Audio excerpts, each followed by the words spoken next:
Imagine करो, सबसे बड़ा डर वो है जो अनजान है। उससे भी डरावना कोई भूत नहीं है जो अब तक दिखा है, क्योंकि वह अनदेखी डरावनी चीजें छुपा सकता है।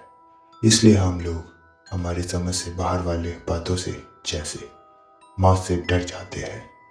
हम सोचते हैं कि मौत सबसे बड़ी अनजानी चीज है जिसके दूसरे किनारे से कोई वापस नहीं आ सकता। इसलिए हम जिंदगी में कितनी भी तकलीफ हो उसे झेलते हैं, अब बस उस अनजानी मौत से बचने के लिए। लेकिन मौत से डरने की ज़रूरत नहीं है, क्योंकि हमने उसे कभी ठीक से समझा ही नहीं। लेकिन मैंने उसे देखा है, उसे फील किया है, उसके हर छोटी चीज़ को भी रिकॉर्ड किया है। जब मेरी मौत मेरे सामने थी, मुझे अजीब लगा कि मैं मौत से क्यों डर रहा हूँ, क्योंकि मैं जब जिंदा था तब मौत का अनुभव नहीं किया था, तो अब डरने का कोई रीज़न नहीं था। और जब मैं मर जाऊंगा तब मुझे कुछ महसूस नहीं होगा, तो फिर भी डर का कोई कारण नहीं था। ये सोच मुझे सुकून देने लगा। लेकिन जब मैं जाने वाला था, एक आखिरी डाउट दिमाग में आया, क्या मौत डरने लायक है? क्या मौत के बाद भी कुछ और है? और तब मैंने कुछ अजीब सा महसूस किया, जैसे मैं अपने शरीर से बाहर कहीं चला गया हूँ।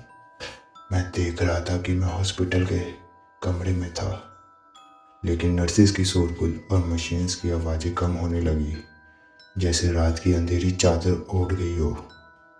लग रहा था जैसे हर आवाज़ और हर चेहरा एक किसी पुरानी याद की तरह है। हर पल दुनिया दूर जाती दिख रही थी। जो सब दिखाई और सुनाई दे रहा था वो सब असली नहीं लग रहा था। वो सब सामने एक रूप लेकर आ रहा था। जितना दूर मेरा कमरा होता गया, उतना वो फिगर असली होता गया, जैसे कि वह दुनिया ही रियलिटी है। उसका कपड़ा काला था, नहीं, सिर्फ रंग का काला नहीं, उसका पूरा एसेंस ही काला था।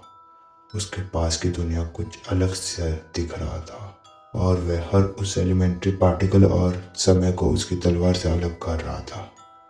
मैंने सोचा शायद इसी वजह से हमें मौत से डराया गया है। मैं अपने हॉस्पिटल के ब्लैंकेट पकड़कर यमदूत के डर से बचने की कोशिश कर रहा था, लेकिन अब वह ब्लैंकेट मेरे हाथों से निकल गया था। मैं समझ गया कि इस दुनिया में सिर्फ वही एक असली चीज थी। मैंने मन ही मन अपने आप को बोला, तू डर गया, लेकिन सामने से एक आवाज़ आती है, अब वक्त नहीं है, जल्दी चलो। मैं महसूस कर रहा था कि मैं तूफान के बीच हूँ। पता नहीं चला क्या हो रहा था। हम हॉस्पिटल के बाहर थे और इतने तेज से मूव हो रहे थे कि मेरे आसपास की दुनिया धुंधला सा लग रहा था।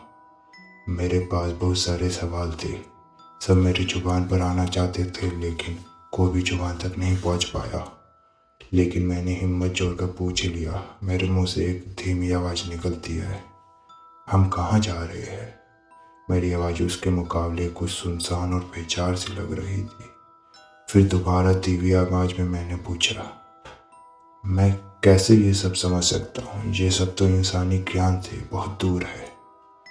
तब सामने से जवाब आता है, तुम नहीं कर सकते, लेकिन सवाल पूछना इंसानी फितरत है। अचानक से मैंने नोटिस किया, हम तेज नहीं जा रहे थे, लेकिन हमारी रफ्तार बढ़ रही थी। मैं ना भाग रहा था, ना उड़ रहा था। कुछ ऐसा नहीं था जैसे कि दुनिया का बाकी हिस्सा हमारे चारों ओर से गुजर रहा था, जबकि हम खड़े थे, लेकिन मैं पक्का नहीं कह सकता था। एक सवाल फिर मैंने पूछा, तेरे अलावा यहाँ कौन है? फिर सामने से जवाब आता है, और यही वजह है कि इंसानी सवाल बेकार होते हैं। मौत एक जगह नहीं, यह एक इंसान नहीं, यही सब कुछ है। आगे की कहानी आपको अगले पार्ट में मिलेगी। तब तक के लिए चैनल को सब्सक्राइब करें और कमेंट पे लिखें पार्ट 2।